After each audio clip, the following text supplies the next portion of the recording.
న్యాయాధిపతుల గ్రంథము 4వ అధ్యాయము 14వ వచనమును అందరం కలిసి చదువుకుందాం.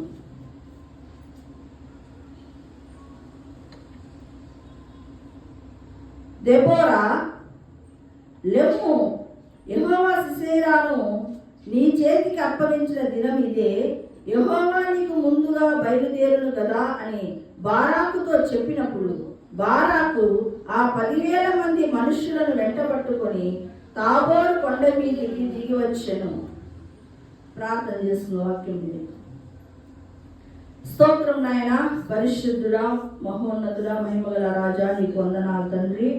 స్త్రీల కూడికను బట్టి వందనాలు తండ్రి. ఈ దినము మాకు ఇచ్చినటువంటి వాక్య భాగమును బట్టి వందనాలు తండ్రి. ఇదిగో ఈ వాక్యము అయినా మా జీవితాలలో పనిచేయనట్లుగా వాటిని ఆశీర్వాద కారణముగా మార్చండి నాయన. మా హృదయమును అంతరంగమును సిద్ధపరచండి. నీ వాక్యమును వినే చెవులు దయచేయండి, గ్రహించగల మనస్సును దయచేయండి నాయన. దేవా, గైకొనే మనస్సును దయచేయమని వేడుకొనొచ్చిన తండ్రి, నాకు విరోధముగా మాకు విరోధముగా సాతాను వేసే ప్రతి ఆయుధమును యేసు నామములో విరగొట్టుచున్నాను తండ్రి. నీ కృప, నీ కనికరము మా మీద ఉంచి నడిపించుమని, నన్ను కంప్లీట్గా నీ స్వాధీనంలో ఉంచుకొనమని యేసు నామములో అడుగుతున్నాను తండ్రి. ఆమేన్. న్యాయాధిపతులు 4వ అధ్యాయమును మనము 4వ అధ్యాయం 14వ వచనాన్ని మనం చదువుకున్నాం. ఇక్కడ న్యాయాధిపతులు అంటే ఖచ్చితంగా ఆ యొక్క దానిలో ఏముంటారు, ఖచ్చితంగా న్యాయాధిపతులు ఉన్నారు కదా. అంటే ప్రతిసారి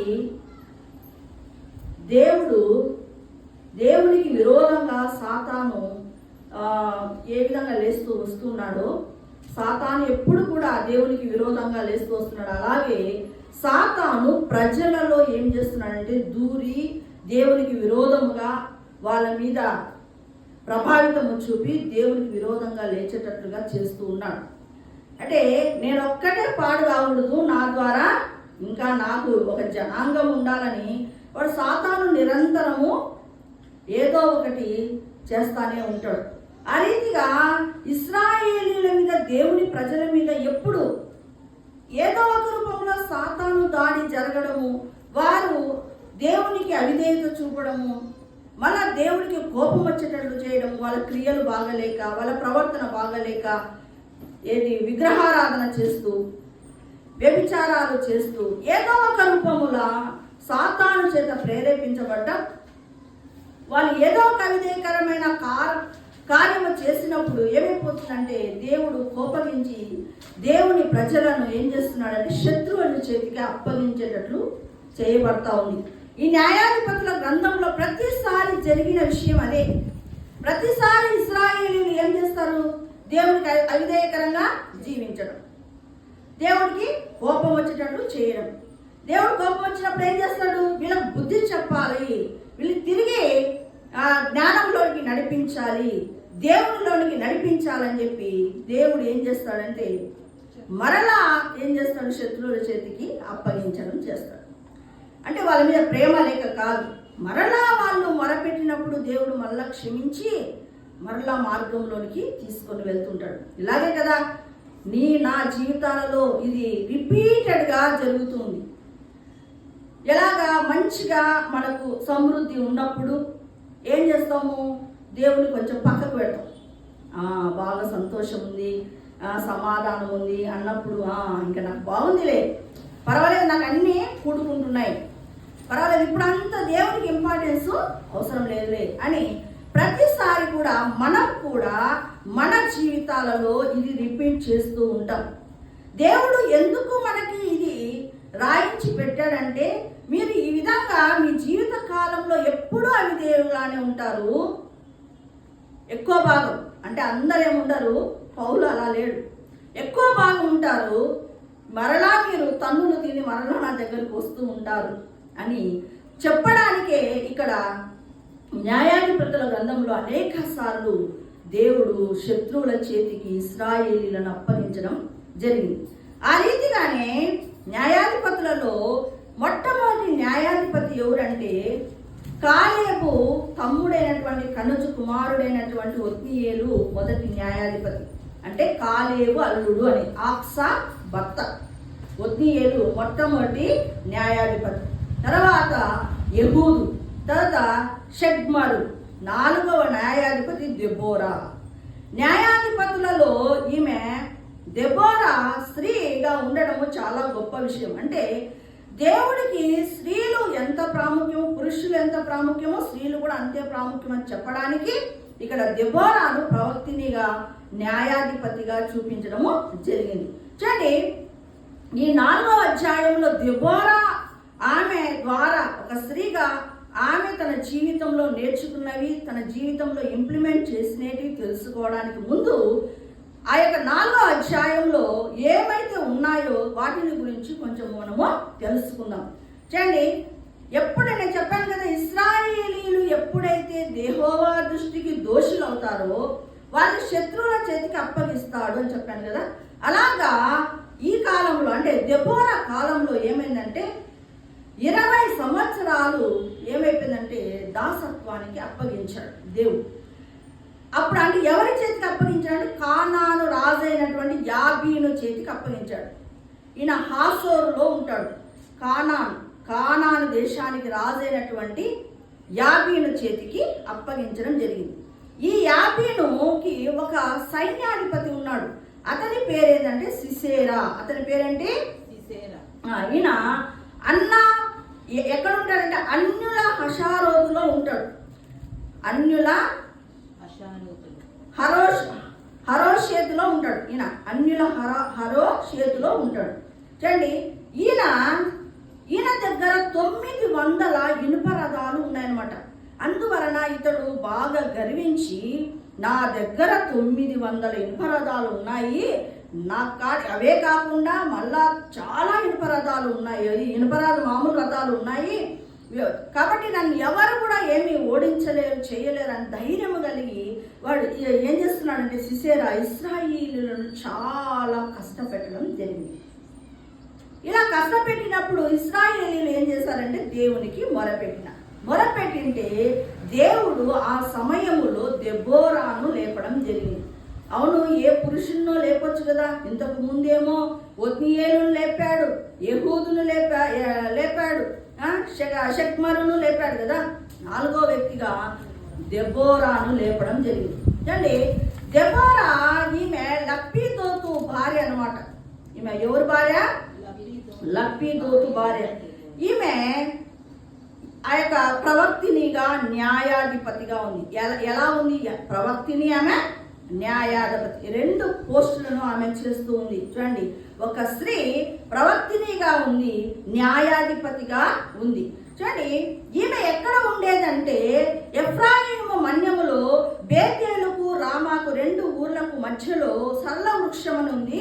ఆ సరళ వృక్షము దగ్గర కూర్చొని ఇశ్రాయేలీలకు ఏం చేసేదంటే తీర్పు తీరుస్తూ ఉండేది. న్యాయాధిపతి అంటే తీర్పు తీర్చడమే కదా, అవునా? కాబట్టి ఇశ్రాయేలీయులు అందరూ కూడా దెబోరా దగ్గరకు వచ్చేవాళ్ళు, సమస్యలను తీసుకుని వచ్చేవాళ్ళు. ఆ సమస్యలను తీరుస్తూ దెబోరా చాలా సమయము ఇశ్రాయేలీయుల నిమిత్తము గడుపుతూ ఉండేదన్నమాట. ఒకసారి ఏం చేసిందంటే ఈమె యొక్క నఫ్తాలీల జబూలూనులో ఉన్నటువంటి ఏం చేశాడంటే నఫ్తాలీలలో ఉన్నటువంటి కేదోషులో ఉన్నాడనమాట. ఎవరు? అతను బారాకు. ఈ బారాకును పిలిపించింది. ఎవరు? ఎక్కడున్నాడు అతను? నఫ్తాలి దేశంలో కేదేశు అనే స్థలములో ఎవరున్నారు? బారాకున్నాడు. ఇప్పుడు కర్నూలులోని ఆదోనిలో అంటే మనకు అర్థమవుతుంది. అలాగనే నఫ్తాలీలో దేశంలో కేదేశు అనే స్థలములో ఎవరున్నారు? బారాకు ఉన్నాడు. ఆ బారాకును పిలిపించి నీవు నఫ్తాలీలలో నుంచి జబూలీనులో నుంచి 10,000 మందిని కూర్చుకొని తాబోరు కొండకు రా. దేవుడు కీషోను వాగు దగ్గర నిన్ను అంటే ఆ యొక్క కానాను రాజైనటువంటి యాబీనును సిసేరాను నీకు అప్పగిస్తానని దేవుడు చెప్తున్నాడంటే ఇతడు కొంచెం భయపడ్డాడు. తొందరగా అడుగు ముందుకు వెయ్యలేకపోయాడు అనమాట. అయితే ఆ వెంటనే మళ్ళా పిలిపించి, నేను చెప్పాను కదా నీకు, నీ చేతికి దేవుడు సిసేరాను అప్పగిస్తాడని చెప్పాడు కదా, నువ్వెందుకు ఆలస్యం చేస్తున్నావు? పద, నువ్వు ముందుకు వెళ్ళి నఫ్తాలిలో నుంచి జబూలీలోంచి 10,000 మందిని కూర్చుకో, తాబోరు కొండకు రమ్మని చెప్పింది. అంటే బారాకు అంటాడు, నీవు వస్తే నేను వస్తాను, నువ్వు రాకపోతే నేను రానంటాడు. చూడండి, ఎవరు రావాలంట? ఎవరు రావాలా? దెబోరా రావాలంట. దెబోరా వస్తే గనా నేను వస్తాను, లేకపోతే నేను రాను. సరే సరే నేను వస్తాను. అయితే నీవు చేసే పనిలో నువ్వు చేస్తున్నావు కదా, ఇప్పుడు ఈ ప్రయాణం చేస్తావు కదా, దానిలో అయితే నీకు విజయము ఘనత రాదు. ఎవరు విజయం కాదు, ఘనత రాదు నీకు. ఒక స్త్రీకి ఆ ఘనత వెళ్ళిపోతుంది అని చెప్తారు.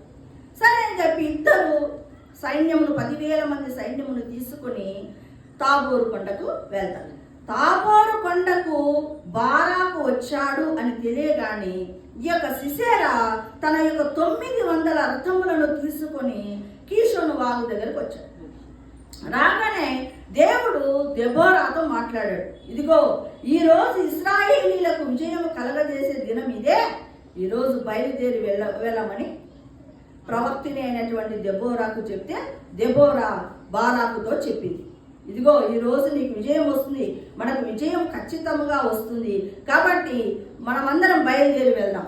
చూడండి, దేవుడు మన పక్షాన వస్తాడని ఎవరు చెప్పారు? దెబోరా. చూడండి, దెబోరా చెప్పిన వెంటనే వీళ్ళు ఆ యొక్క తాబోరు కొండ మీద మొత్తం సైన్యాన్ని పెట్టుకుని ఉన్నారు కదా. నఫ్తాలిలో నుంచి జబూలులోంచి 10,000 మంది సైన్యమును తీసుకొని తాబోరు కొండను దిగి కీషోను వాగు దగ్గరికి వస్తున్నారు. రాగానే దేవుడు ఏం చేశాడంటే, అక్కడ వాళ్ళ యొక్క సిసేరా యొక్క సైన్యము, సిసేరా యొక్క రథములు అక్కడ దేవుడు కలవరపరిచేశాడు. కలవరపరిచే లోపల వాళ్ళు కొట్టుకుంటా తన్నుకుంటా అలాగా మొత్తము సైన్యం అంతా చెదిరిపోయినప్పుడు ఏది ఇదంతా గందరగోళం అయిపోయిందని చెప్పి ఈ సిసేరా ఆ రథమును దిగి కాలి నడకన పరిగెత్తి వెళ్ళిపోతాడు. చూడండి, అదే ఊరిలో అంటే ఎక్కడ బారాకు ఎక్కడ నివసిస్తున్నాడు? నఫ్తాలిలోని కేదేశులో నివసిస్తున్నాడు కదా.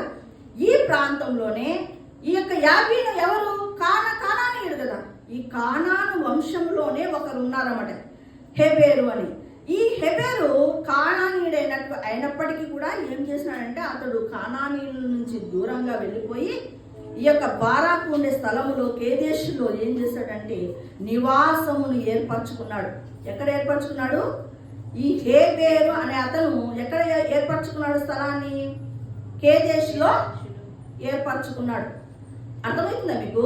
ఈ పేర్లు ఏంటో ఇన్ని పేర్లు వస్తున్నాయి, దిక్కు తెలియలేదు అని అర్థమవుతుంది. ఇప్పుడు కానానీయుడు కదా యాబీను, అవునా? ఆ కానాను సంబంధమే ఈ యొక్క హెబెరు. ఈ హెబెరు ఎవరు అంటే మోషే మేనమామైన హోబాలు సంతతి అనమాట అది.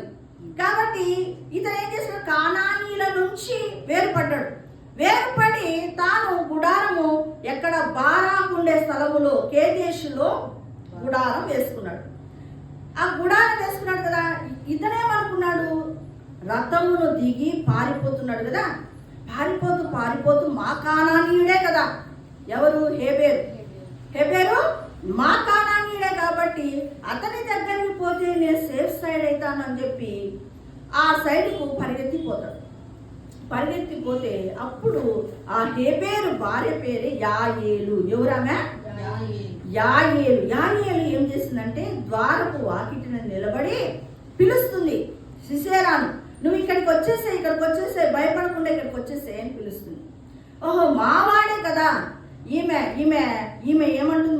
నువ్వు మా పక్షమోడివే కాబట్టి నువ్వు ధైర్యంగా నా దగ్గరకు వచ్చేయండి.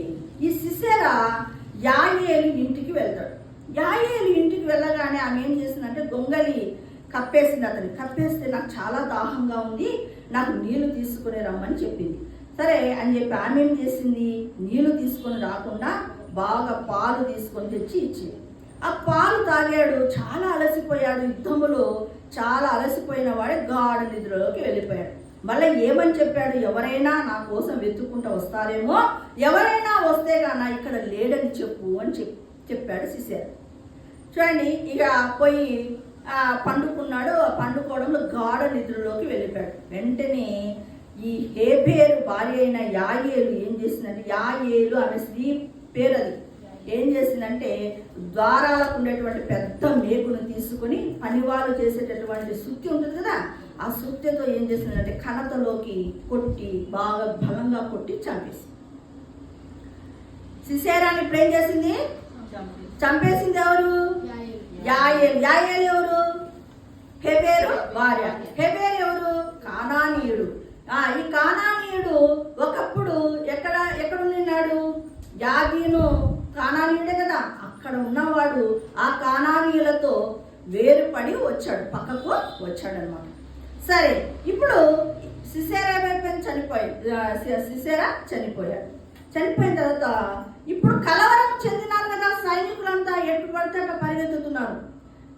బారాకు ఏం చేశాడంటే ఈ యొక్క సిసేరా ఎక్కడ ఉన్నాడని తరుముకుంటూ వచ్చాడనమాట. వస్తే ఇక్కడ ఏమైపోయింది, ఈమె మళ్ళా యాయేలు ఏం చేసిందంటే పిలిచింది. ఎవరిని? బారాకుని పిలిచింది. ఇదిగో నీవు వెతుకుతున్నటువంటి వ్యక్తి నా దగ్గర ఉన్నాడు, వచ్చి చూడమంటూ. వచ్చి చూస్తే సిసేరా ఏమైపోయినాడు? చనిపోవడం జరిగింది. అంతేకాదు ఆ యొక్క కలవరంలో ఏం చేశారంటే ఇశ్రాయేలీలకు బలము వచ్చింది.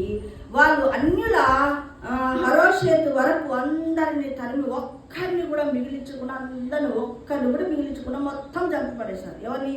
కానానీయులను. ఎవరిని చంపేశారు? కానానీయులను ఇశ్రాయేలీలు మొత్తం ఒక్కరు కూడా మిగిలి ఉండకుండా మొత్తము చంపివేశారు.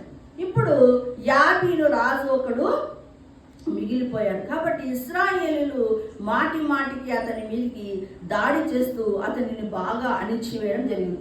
చూడండి, దేవుడు ఇచ్చిన విజయం కారణంగా ఈమె సిసేరా ఇక బారాకు తర్వాత ఈ యొక్క దెబోరా ఇద్దరు కలిసి ఒక పాట పాడము జరిగింది. ఇప్పుడు అంటే 4వ అధ్యాయములో ఉన్నటువంటి ఆ యొక్క స్టోరీ అది నేను చెప్పాను. అంటే ఈ స్టోరీలో రకరకాల పేర్లు వచ్చాయి. ఆ పేర్లు మీకు అర్థమైనాయో లేదో డౌటింగ్. అంటే ఎవరు? కానానీయుడు ఎవరు? యాబీను ఫస్ట్ రాజు ఎవరు? యాబీను. కానాను రాజు అయినటువంటి యాబీను సేనాధిపతి ఎవరు? సిసేరాకి ఎన్ని రథాలు ఉన్నాయి? 900 ఇనుప రథాలు ఉన్నాయి. ఆ కాలంలో దేవుడు సిసేరాకు ఈ యొక్క యాబీను రాజుకు అప్పగించాడు కదా. ఎందుకు? ఇశ్రాయేలీలు ప్రతిసారి దోషులు అవుతున్నారు కాబట్టి 20 సంవత్సరాలు దాసత్వంలోకి వెళ్ళిపోయారు. ఎన్ని సంవత్సరాలు వెళ్ళిపోయారు? 20 సంవత్సరాలు వెళ్ళిపోయినప్పుడు ఏమవుతుందంటే మళ్ళా వాళ్ళు దేవునికి మొరపెట్టడము. అప్పుడు ఈ యొక్క దెబోరాను లేపడం జరిగింది.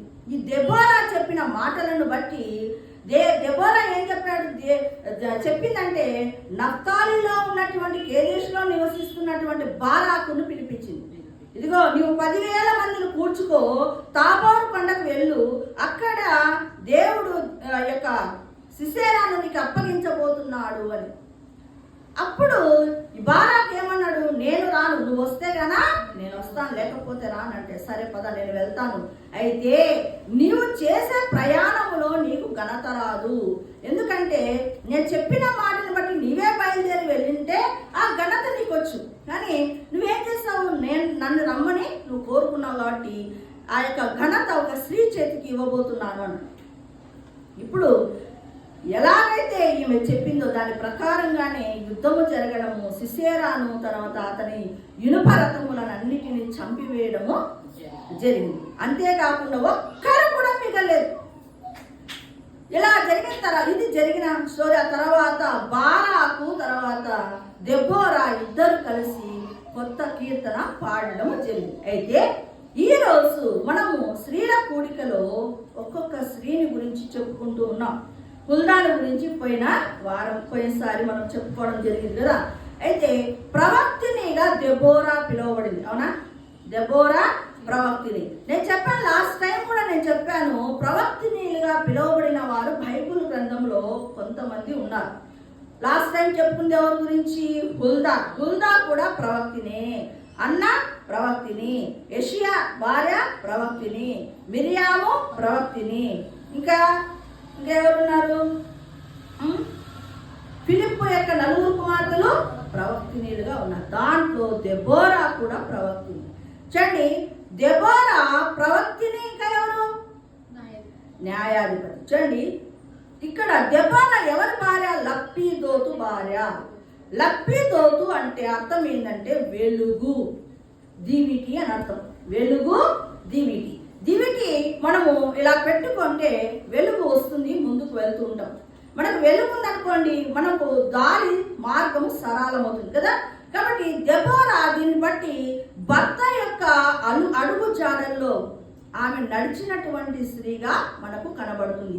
అంటే భర్త ఆమెకు వెలుగై సరైన సహకారం ఇచ్చి దెబోరాను నడిపించడం జరిగింది. చూడండి, అయితే దెబోరా అంటే అర్థం ఏంటంటే తేనెటీగ. దెబోరా అంటే అర్థం ఏమి? తేనెటీగ. తేనెటీగ ఎలాంటిది? చాలా చురుకైనది. చూడండి, తేనెటీగ అంట 1 కేజీ తేనెను కలెక్ట్ చేయటానికి 20 లక్షల పూలను తాకుతుందంట. ఎన్ని లక్షల పూలను? అంటే తాను సుదీర్ఘ ప్రయాణము చేసేటటువంటిది అని అర్థం. అంతేకాకుండా శ్రమ జీవి అని కదా. చీమలు కూడా చాలా శ్రమ చేస్తాయి కదా. అలాగనే తేనెటీగ కూడా చాలా శ్రమతో కూడినటువంటి జీవి. అంతేకాకుండా శ్రమించడమే కాకుండా చాలా చక్కగా అందమైన గూడును కూడా అది కడుతుంది. చూడండి, తేనెటీగ. చూడండి, ఒక స్కూల్ 2 పిల్లలంట వెళ్ళారు.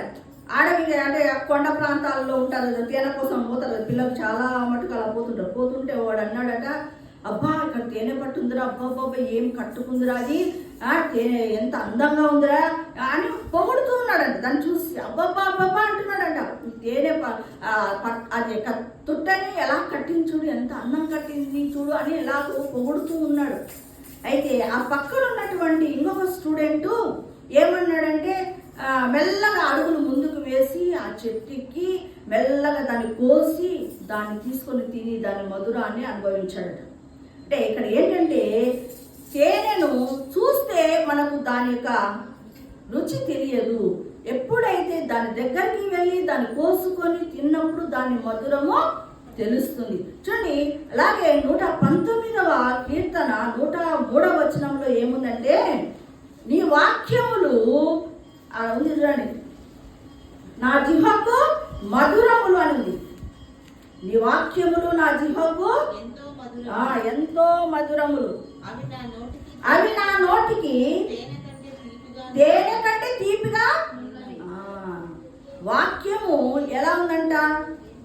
తేనె కంటే తీపిగా ఉంది. అంటే దెబోరా వాక్యానుసారమైన జీవితంలో జీవించింది. ఆమె పేరుకు అర్థమేమో తేనెటీగ. తేనెటీగ ఎలాగో శ్రమిస్తుందో, తేనెటీగ ఎలాంటి మధురమైన రుచిని కలిగి ఉంటుందో అలాంటి జీవితము దెబోరాది. చూడండి, సామెతలు 16వ అధ్యాయము 24వ వచనం చూడండి. ఇంపైన మాటలు తేనె పట్టు వంటివి, అవి ప్రాణమునకు మధురమైనవి, ఎముకలకు ఆరోగ్యకరమైనవి. ఇప్పుడు ఈమె జీవితము చాలా మంది పేరుకు తగిన జీవితాలు జీవించారు, కానీ దెబోరా పేరుకు తగిన జీవితం జీవించింది. పేరుకు అర్థము తేనెటీగ అయితే తేనెటీగ ఎలాంటి లక్షణాలను కలిగి ఉంటుందో దెబోరా ఆ లక్షణాలను కలిగి ఉంది. దెబోరా కష్టజీవి. దెబోరా మధురమైన జీవితాన్ని కలిగి ఉంది. భర్త అడుగుజాడల్లో నడిచింది. చూడండి, తేనె ఎంత రుచికరంగా ఉంటుందో ఆమె ఆత్మీయ జీవితము అంత రుచికరంగా ఉంది. తేనె మనకు తేనె ఎందుకు తేనెను ఎలా కట్టుకుంటుంది? కట్టుకున్న తర్వాత దాని రుచిని చూడాలనే కదా అది కట్టుకుంటుంది. అది ఇతరులకు కూడా ఏమిస్తుంది? మధురాన్ని ఇస్తుంది. అలాగనే దెబోరా అనేక మందికి న్యాయము తీరుస్తూ దేవుని మాటలను చెబుతూ ఇతరులకు కూడా ఎలా ఉంది? ప్రయోజనకారిగా ఉంది. అంటే కాబట్టి ఎప్పుడైనా సరే మన జీవితము మాదిరికరంగా ఉండాలి. మన పేరుకు తగ్గట్టు ఉండాలి. చాలా సార్లు పేరు తగ్గట్టినటువంటి జీవితము ఉండదు. కానీ ఈమె తన జీవితాన్ని సార్థకము చేసుకుంది. ఇంకా చూడండి 8వ వచనంలో చూడండి, బారాకు నీవు నాతో వచ్చినడలా నేను వెళ్ళేదను కానీ నీవు నాతో కూడా రానియడలా నేను వెళ్ళనని ఆమెతో చెప్పాను. చూడండి, నీవు నాతో వస్తే వస్తానంటుంది. ఎవరైనా ఎక్కడికైనా ఒక యుద్ధానికి పోయేటప్పుడు పురుషుని కోరుకుంటారా? యుద్ధానికి పోయేటప్పుడు పురుషుల యొక్క బలమును కోరుకుంటారు. యుద్ధానికి పోతే వాళ్ళ బలవంతులను సపోర్ట్ తీసుకొని వెళ్ళాలని కోరుకుంటారు. మరి దెబోరాను కోరుకుంటున్నారు బారాకు. ఎందుకు? దెబోరా ఎక్కడ ఉంటుందో అక్కడ దేవుని సన్నిధి ఉంటుంది. దెబోరా ఎక్కడ ఉంటుందో అక్కడ దేవుడు ఆమెతో మాట్లాడుతాడు, మార్గదర్శనం చూపిస్తుంది, మార్గము నిర్దేశమును చూపిస్తుందని. దెబోరా ఒక స్త్రీ అయినప్పటికీ నన్ను వస్తేనే నేను బయలుదేరుతా. చూడండి ఎటువంటి ఘనత పొందినటువంటి స్థానంలోనికి దెబోరా వెళ్ళిందో చూడండి. అని అలాగే ఏమని చెప్పింది ఆమె?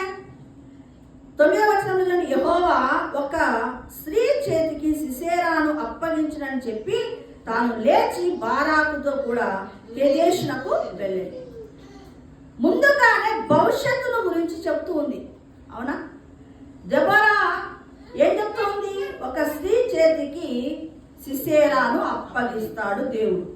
నీకు ఘనత రాదు, నువ్వు యుద్ధము చేస్తావు, బాగానే ఉంది, కానీ నీకైతే ఘనత రాదు. ఎవరికి వస్తుందంట?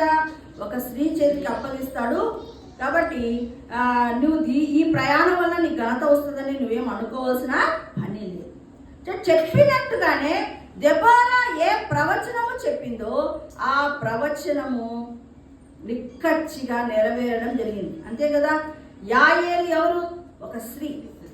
యాయేలు చేతికి అప్పగించబడ్డాడు కదా, సిస్టర్, అప్పగించబడి చనిపోవడం జరిగింది. అయితే దెబోరా ఒక ప్రవచనం ఎత్తి చెప్పిందంటే అది నిక్కచ్చిగా జరిగింది. చూడండి, సమూయేలు ప్రాంతంలో, సమూయేలు కాలంలో సమూయేలు ఒక ప్రవక్తగా ఉన్నాడు. దానం మొదలుకొని బేర్షెబా వరకు ఆయన మాట ఏమవుతుండే? స్థిరపరచబడుతూ ఉండే. అలాగే ఒక స్త్రీగా దెబోరా చెప్పిన మాట స్థిరపరచబడము జరిగింది. ఎవరైనా స్త్రీలు చెప్పే మాటలకు అంత ఆసక్తి చూపుతారా? ఆమె మాటలు రిసీవ్ చేసుకోవాలని ఎవరైనా ఇష్టపడతారా? ఎంత ఉన్నతమైన స్థానంలో ఉన్న స్త్రీ యొక్క మాటలను రిసీవ్ చేసుకోవడానికి అంతగా పురుషులు ఇష్టపడరు.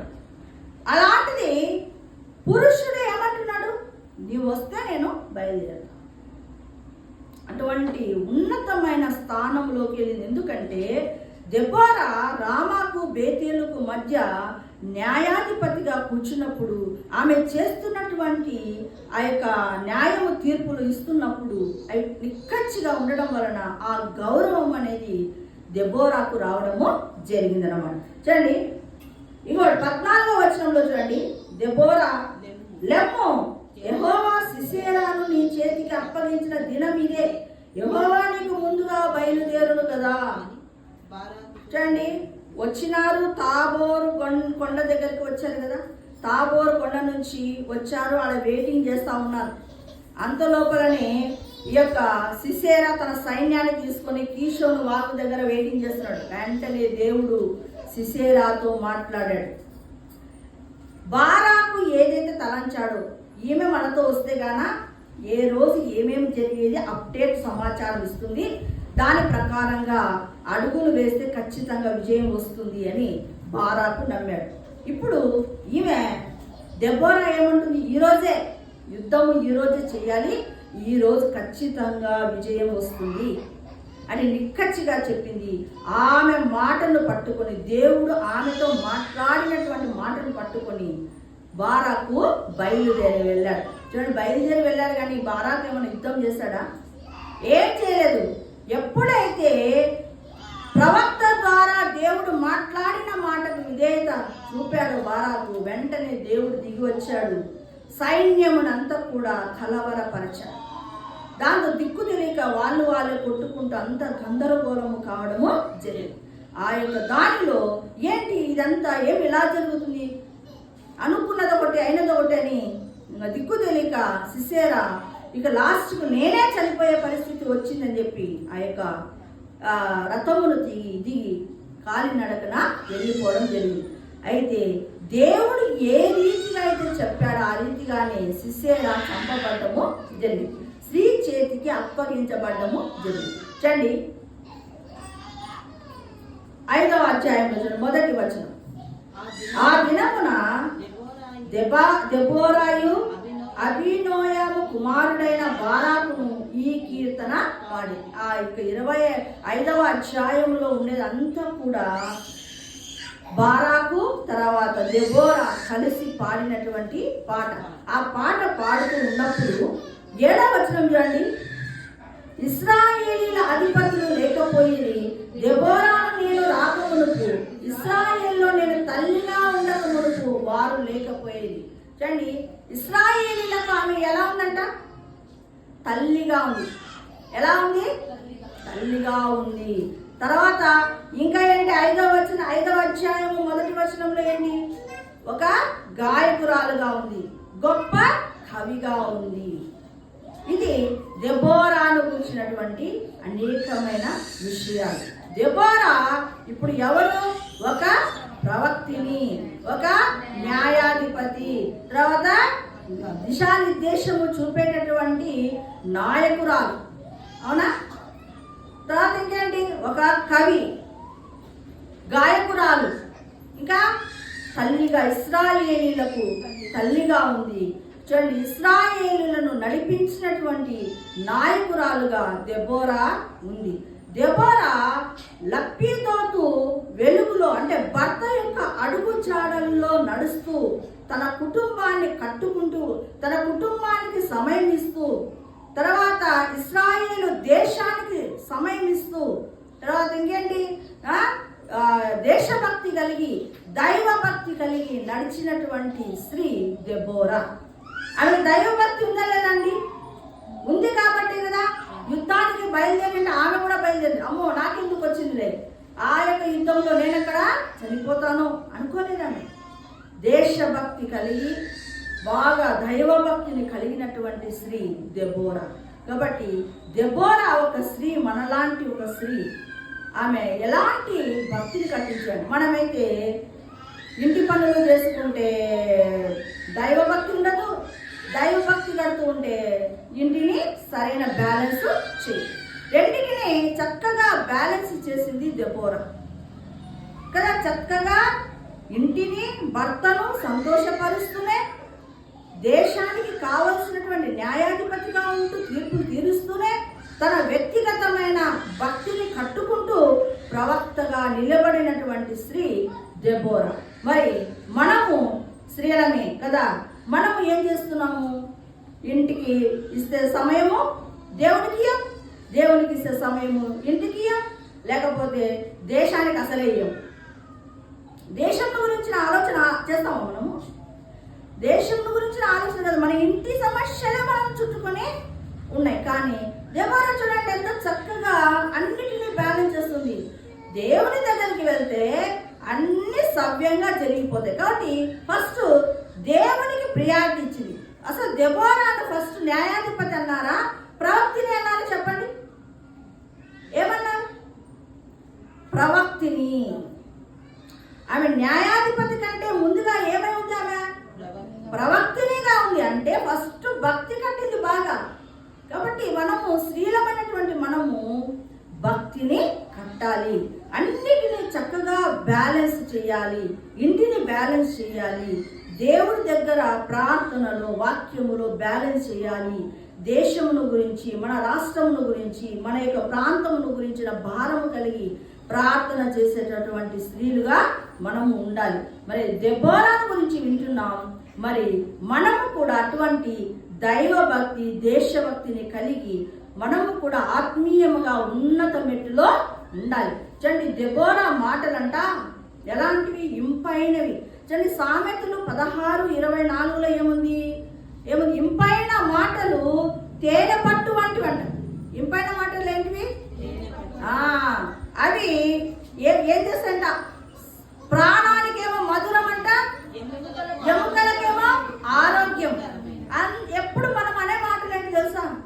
అబ్బా కాళ్ళ నొప్పులు, కీళ్ళ నొప్పులు, నడుము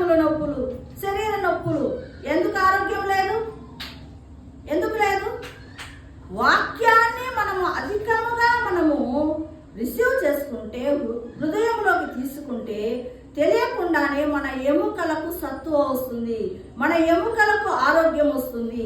మనకు నడుము నొప్పులు వస్తున్నాయి, మోకాల నొప్పులు వస్తున్నాయి, కాళ్ళ నొప్పులు వస్తున్నాయి అంటే వెంటనే మనం క్వశ్చన్ వేసుకోవాలి, వాక్యాన్ని మనము హృదయంలోకి ఎక్కువగా రిసీవ్ చేసుకోవటం లేదు అని. వాక్యము ఏదైతే సామెతల గ్రంథంలో ఉందో అది యాజ్ ఇట్ ఈజ్ జరిగి తీరుతుంది, అవునా? కాబట్టి వాక్యాన్ని మనం కూర్చొని గంటల తరబడి చదవడము, దాన్ని ధ్యానించడము, దాన్ని కంఠపాఠము చేయడము, అలా చేసినప్పుడు తెలియకుండానే మన శరీరానికి ఆరోగ్యం వస్తుంది. ఇది ఖచ్చితం. ఎందుకంటే బైబిల్ గ్రంథములో పరిశుద్ధాత్మ దేవుడు రాయించాడంటే అది ఖచ్చితంగా జరుగుతుంది. అలాగే మన ప్రాణములకు అది మధురమైనదిగా, మరి మధురమైనటువంటి జీవితాన్ని మనం కలిగి ఉండాలి, ఆరోగ్యకరమైన జీవితాన్ని మనం కలిగి ఉండాలి. అంటే ఏం చేయాలి? మనము దేవుడికి ఇవ్వాలి, కైసరికి ఇవ్వాలి. కాబట్టి ఇంటికి మనము సమయం ఇవ్వాలా, మందిరానికి సమయం ఇవ్వాలా, దేవుని ప్రార్థన చేసే విషయంలో సమయం ఇవ్వాలా. మళ్ళీ అలాగే మన దేశమును గురించి, మన రాష్ట్రమును గురించి, మన జిల్లాను గురించి ప్రార్థన చేసేటటువంటి స్థితిలోకి మనము వెళ్ళాలి. కాబట్టి దెబోరా లాగా మనము కూడా కావాలి. స్త్రీలమైనటువంటి మనము ప్రార్థనా పరులము కావాలి. దేవుడి మాటలు దీవించునుగా. ప్రార్థన. స్తోత్రం నాయన, పరిశుద్ధుడా, మహోన్నతుడా, మహిమగల రాజా, నీకు వందనాలు తండ్రి. సర్వశక్తిమంతుడమైన దేవుడవు, ప్రభావం కలిగిన దేవుడవు తండ్రి. ఈ దినము స్త్రీల కూడికలో దెబోరాను గురించి నువ్వు మాట్లాడినటువంటి మాటలను బట్టి నీకు వందనాలు తండ్రి. మాటలు దీవించుము, ఆశీర్వదించుము నాయన. అయ్యా, ఇదిగో మా జీవితాలలో ఫలించినట్లుగా నీ కృప చూపండి. నీ బలమైన హస్తము మా మీద ఉంచండి నైనా. దెబోరా లాగా మేము కూడా స్త్రీలమైన మేము సైనికులుగా తయారయ్యేటటువంటి కృపను దయచేయమని వేడుకొనిచున్నాను తండ్రి. ఈ మాటలు విత్తబడి ఉన్నాయి. యోగ్యమైన మంచి ప్రవర్తనతో వాటిని రిసీవ్ చేసుకున్నటకు నీ కృపను దయచేయమని యేసు నామములో అడుగుతున్నాను తండ్రి. ఆమేన్.